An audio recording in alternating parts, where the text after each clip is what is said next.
Hi there guys, my name's Doug. Welcome to My Messy Garage. Today's video we're going to be continuing on with the Corvette C3 restoration or resurrection. In the last video I installed a new starter or refurbished starter, and definitely the engine is turning over better now, but it didn't even fire when I tried starting it. Not a big deal, I'm not that concerned about it. We have a few more things to deal with, but the next thing I want to try doing is installing a set of spark plugs. One trick with this installation is these are not original 1979 Corvette heads. These are actually 1998 Vortec truck heads. So we need to get spark plugs that fit a 1998 Chev Silverado instead of getting Corvette. The original Silverado used iridium plugs. I don't think it's necessary. I don't really think that these heads are going to be staying on here. I think we're going to end up going back to the originals, but I want to try and get it running this way first just to see what we can accomplish. So I have here some AC Delco plugs that I picked up at the local parts store, and we will try putting these in and see how they work.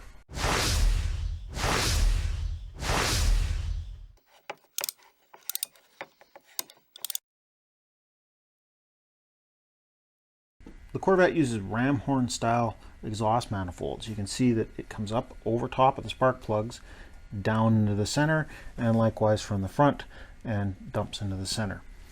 And on a conventional exhaust manifold, the spark plugs are actually above the manifold. On the Corvette, they are underneath. You can see my spark plug wires. If I get my arm out of there, hopefully you can see the spark plug wires disappear under the intake manifold.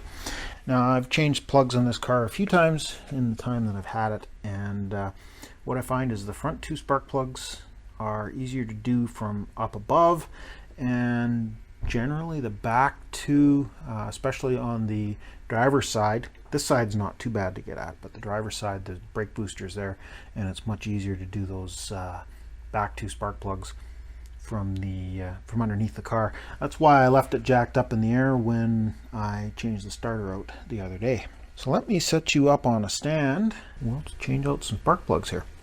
Spark plugs usually come out of the package fairly close to the right gap, but it's always a good idea to check them. According to the emissions tag, this engine is supposed to be gapped to 0.45. So this disc has a taper here, gets thicker as it goes around. So we stick it on the plug and we run it up, and it is gapped at 60 thou, which is probably good for a Vortec truck, but unfortunately is not ideal for a HEI distributor, which is what we have here. So what I'm going to do is close up the gap to 0.45, which the emissions tag says is what we're supposed to use. What we can do to adjust the gap is to tap it on something solid. Give it a couple of taps, and now we're at 0.55, 0.54 instead of 60. And there we are at 0.45. And you can see there's the gap. Here's one fresh out of the box, and here's one that we've gapped. This one again is right around 0.60. Both those are now gapped to 45 thousand. Next tidbit is a spark plug socket. You can see the rubber tip that came out of the socket when I pulled the spark plug out. The purpose of the rubber is to kind of support the insulator so that it doesn't get broken, and the spark plug sits nicely into the socket. Worst case scenario, you can put a wrench on the backside of a spark plug socket or a larger socket if you need to.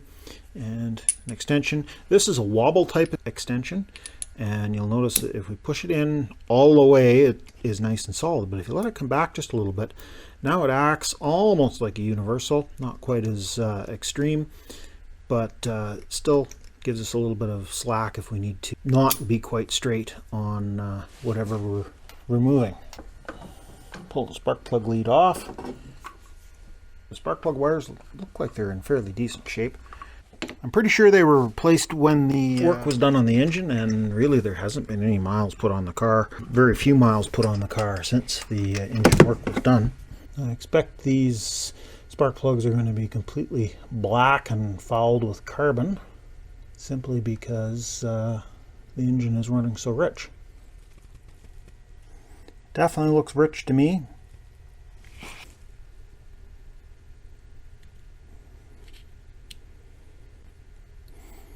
And the gap on them is a little bit wide. So here's the first plug. One thing you want to be careful of when you're working on a conventional manifold is with the manifold being underneath the spark plug, quite often you end up with an area where a bunch of crap and corruption can accumulate, and you do not want that falling down inside of your engine. Fortunately, with the ram horn manifolds that are on here, there's not really any place for the for garbage to collect, so I don't have to worry too much about that. And we'll snug it up. I don't want to get too carried away torquing it down. There is probably supposed to be a special, specific torque spec on there, but I don't have it handy and I'm not that worried about it. One thing we do want to be careful of is to only do one spark plug at a time so that we keep our spark plug leads straight. Another thing we need to be really careful of when we're putting spark plugs in is that we don't want to cross thread them. If they don't want to go in, don't fight them. As repairing a damaged spark plug hole would be somewhat of a pain. Just a little bit shy. So what we want to do here is we want to pry this back open, but we don't want to be touching the center electrode when we do. We don't want to pry against that, because if we do, we could break this ceramic. And we're 43 thou. Just a little more. Okay, back out at 50. A lighter tap this time. There we are, right at 45.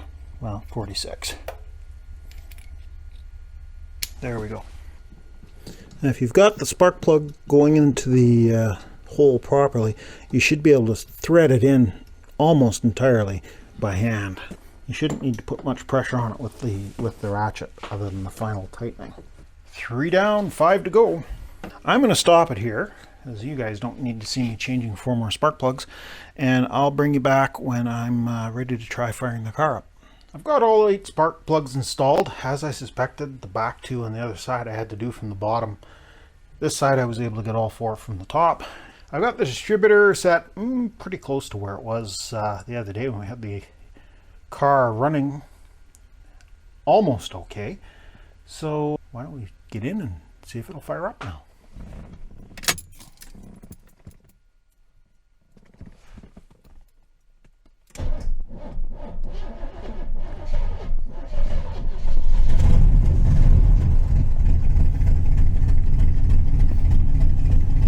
Much better. Almost say we're running on all 8. This tack is bouncing a little bit here. I don't know if that's showing up very well. This is a pretty crappy light. But that appears to be about the right spot. I'm going to snug the distributor down here. Okay, we're idling at about 1100 RPM, and I've got the idle screw backed right off. That tells me the carburetor is completely messed up, but I already knew that. So I think we will call this one a win for today, and check back the next video. We're going to try and build a carburetor out of a couple of different bits and pieces, and if we can't make that work, then we'll ship this one off and get someone that is an expert to clean it up and basically make it new again. Anyways, thanks a lot for watching. Please remember to like, subscribe, comment, ring that bell icon if you want to see more great content, and we'll catch you in the next mess. Thanks for watching.